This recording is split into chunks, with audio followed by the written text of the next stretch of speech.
Ce samedi 3 janvier 2026, durant le 200e prime de la Star Academy sur TF1, un événement inattendu a bouleversé le déroulement habituel de l'émission. Au cœur d'une soirée déjà marquée par la présence d'anciens candidats emblématiques, c'est une nouvelle personnelle profondément intime qui a capté toute l'attention. Léa Haddad, candidate de la 10e saison, a annoncé en direct avoir accouché de son premier enfant. Seulement 3 semaines avant ce prime. Cette révélation soulève de nombreuses questions sur les règles tacites, la gestion de la vie privée des élèves et la pression constante exercée par la production d'un programme aussi emblématique que la Star Academy. Pour les élèves actuels et passés, que signifie réellement concilier cette intensité médiatique avec les aléas de la vie personnelle? C'est ce que nous allons décrypter ensemble en analysant ce que cette situation révèle sur le fonctionnement profond de l'émission et ses conséquences sur les candidats. Pour comprendre l'importance de cet événement, il faut d'abord rappeler le cadre dans lequel évoluent les élèves de la Star Academy. Depuis ses débuts, le programme mélange compétition artistique, vie en communauté et diffusion en direct, ce qui crée une dynamique particulière. Les candidats sont soumis à une pression constante, non seulement pour se surpasser vocalement et scéniquement, mais aussi pour gérer leur image publique sous le regard impitoyable des caméras. Chaque prime est un moment crucial, rythmé par des performances évaluées par le jury, des votes du public et souvent une élimination. Les règles tacites imposent une disponibilité totale, une rigueur dans l'emploi du temps et une quasi-invisibilité de la vie privée pour ne pas perturber la mécanique du show. Les précédents ont montré que toute annonce personnelle majeure, grossesse, maladie, problème familial, peut déstabiliser la production qui privilégie la continuité du programme et le maintien d'un rythme soutenu. C'est dans ce contexte que la nouvelle de Léa Haddad apparaît comme une rupture. Cette candidate, qui détient une place particulière dans le cœur des téléspectateurs depuis sa demi-finale en 2022, avait dévoilé sa grossesse quelques jours avant le prime, suscitant curiosité et interrogation. Pourtant, durant la soirée, sa silhouette moins marquée a intrigué jusqu'à ce que Nikos Aliagas, animateur emblématique, éclaire l'assemblée en confirmant que Léa avait accouché prématurément d'une petite fille. 3 semaines seulement après cet événement majeur, Léa est revenue chanter sur scène, mêlant émotion et professionnalisme. Ce choix, tant de la part de la chanteuse que de la production, est révélateur d'une réalité complexe. La Star Academy impose une discipline très stricte où la vie personnelle doit souvent s'effacer pour laisser place au spectacle. Analyser l'essai dans leur déroulé montre une double dynamique. D'un côté, la production a choisi d'intégrer cette annonce à l'émission, ce qui peut paraître humanisant, voire valorisant pour Léa et les autres élèves.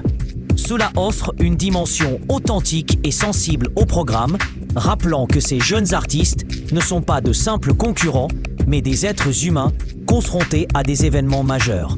D'un autre côté, cette intégration soulève une interrogation majeure: à quel prix? La décision de faire chanter Léa si peu de temps après un accouchement prématuré traduit une pression intense, où la continuité du spectacle prime sur le bien-être physique et psychologique de la candidate. Cette tension entre exigence artistique et respect de la vie privée n'est pas nouvelle dans la Star Academy, mais elle est ici mise en lumière de façon saisissante.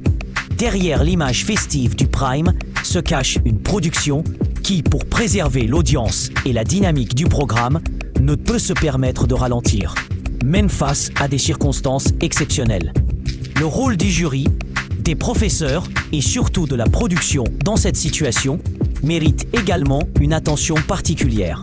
Ils doivent gérer un équilibre fragile entre soutien aux candidats et impératifs professionnels.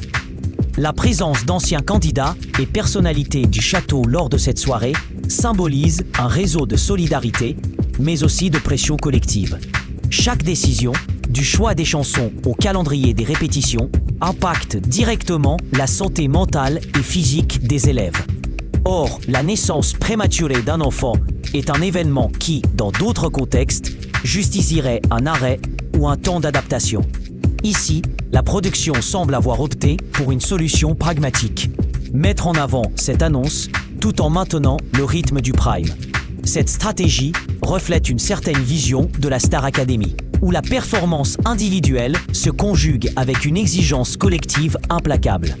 Les conséquences de cet épisode sont multiples et doivent être scrutées avec sérieux. Pour Léa Haddad, revenir aussi rapidement sur scène est un exploit, mais aussi un risque. Physiquement, la récupération postpartum, surtout après une naissance prématurée, nécessite du temps et du repos. Psychologiquement, concilier le bonheur d'une naissance avec la pression médiatique peut être source de stress important. Pour les autres élèves, cette situation envoie un message ambigu. Il faut être prêt à tout, au détriment parfois de la santé et de la vie personnelle, pour réussir dans cette compétition. Ce phénomène peut engendrer une forme d'épuisement précoce, voire une désillusion. Au niveau de la crédibilité du programme, cette annonce en direct est une double lame. Elle humanise la Star Academy, en montrant ses candidats comme des personnes réelles. Mais elle soulève aussi la question du traitement éthique des artistes en formation et de la place accordée à leur bien-être. Enfin, cette situation ouvre une réflexion plus large sur l'évolution de la Star Academy. Le programme, après plus de 20 ans d'existence, doit sans cesse s'adapter aux attentes du public, aux normes médiatiques et aux réalités humaines. La gestion de la vie privée des candidats, notamment dans des cas aussi sensibles qu'une grossesse ou une naissance, est un défi majeur. On peut s'attendre à ce que la production revoie ses protocoles, peut-être en instaurant plus de flexibilité ou de soutien pour les élèves confrontés à des événements personnels. Ce serait un signe d'évolution vers une prise en compte plus équilibrée entre spectacle et respect de l'humain. Sans pour autant renier la dynamique qui fait le succès de l'émission. Pour les téléspectateurs, cette annonce invite aussi à un regard plus nuancé sur la réalité des candidats, au-delà des performances et des votes. Dans les semaines à venir, il sera intéressant d'observer comment Léa Haddad poursuivra son parcours artistique et comment la production accompagnera cette nouvelle étape de sa vie. Plus largement, cette situation pourrait amorcer un changement dans la manière dont la Star Academy gère la vie personnelle de ses élèves. Un équilibre délicat à trouver entre exigence artistique, rythme médiatique et respect des individus. En attendant, cette naissance en plein prime restera un moment marquant, un rappel que derrière chaque voix sur scène se cache une histoire, parfois difficile à concilier avec les projecteurs. Si vous souhaitez suivre de près les coulisses et les évolutions de la Star Academy, n'hésitez pas à vous abonner pour ne rien manquer des prochaines analyses et révélations. Comprendre ce que vit un candidat va bien au-delà de la simple performance. C'est une plongée dans un univers où la passion se mêle à la pression et où chaque décision a un impact réel sur des vies en construction.